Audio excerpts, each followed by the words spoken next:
So guys, നിങ്ങളെ phone iPhone 15, 16 അല്ലെങ്കിൽ 17 സീരീസിലുള്ള ഫോണാണോ? അപ്പോൾ ഇതിൽ നിങ്ങൾ എന്തായാലും സെറ്റ് ചെയ്തേക്കുന്ന ഒരു സെറ്റിങ്സ് ആണ് ഞാനിപ്പോൾ ഈ കാണിച്ചിട്ടുള്ള ബാറ്ററി ലിമിറ്റ് ചെയ്യുന്ന ഈ ഒരു ഓപ്ഷൻ.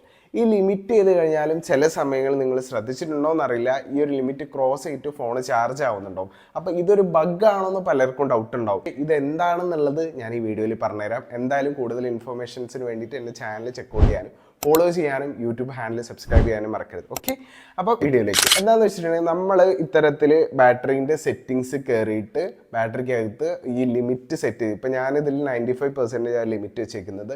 ആ ലിമിറ്റ് വെച്ചിട്ടുണ്ടെങ്കിൽ കൂടി ബാറ്ററിക്ക് പല സമയത്തും കാലിബ്രേഷൻ ചെയ്യേണ്ടതായിട്ട് വരും. ഫോർ എക്സാമ്പിൾ, നമ്മൾ ഫോൺ ഒരു സോഫ്റ്റ്വെയർ അപ്ഡേറ്റ് ചെയ്ത് കഴിഞ്ഞാൽ നമ്മുടെ ഫോണിന് ഈ ഫോണിൻ്റെ ബാറ്ററി കപ്പാസിറ്റി എത്ര ഉണ്ടെന്ന് അളക്കാൻ വേണ്ടിയിട്ടാണ് കാലിബ്രേഷൻ ടെസ്റ്റ് ചെയ്യുന്നത്.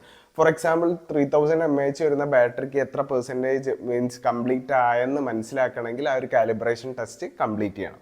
അപ്പം ചില സമയങ്ങളിൽ നമ്മൾ ഡിവൈസിൻ്റെ ബാറ്ററി റീപ്ലേസ് ചെയ്യുന്ന സമയത്തൊക്കെ കാലിബ്രേറ്റ് ചെയ്യേണ്ടി വരും. അപ്പോൾ ലാപ്ടോപ്പിനായാലും ഫോണിനായാലും ഏത് ഡിവൈസിനും അത് വേണ്ടി വരും. അപ്പോൾ ആ ഒരു ഇതിന് വേണ്ടിയിട്ട്, ആ ഒരു പ്രക്രിയയ്ക്ക് വേണ്ടിയിട്ടാണ് ഈ ഒരു ലിമിറ്റ് ക്രോസ് ചെയ്തിട്ടും ഫോൺ ചാർജ് ആവുന്നത്. സോ നിങ്ങളുടെ ഡൗട്ട് ക്ലിയർ ആയെന്ന് വിചാരിക്കുന്നു. ഇതേപോലുള്ള ഇൻഫോർമേറ്റീവ് വീഡിയോസിന് എന്തായാലും ചാനൽ ചെക്കൗട്ട് ചെയ്യാനും ഫോളോ ചെയ്യാനും മറക്കരുത്. ഓക്കെ, അപ്പോൾ നെക്സ്റ്റ് നല്ലൊരു വീഡിയോ കാണുന്നവരേക്കും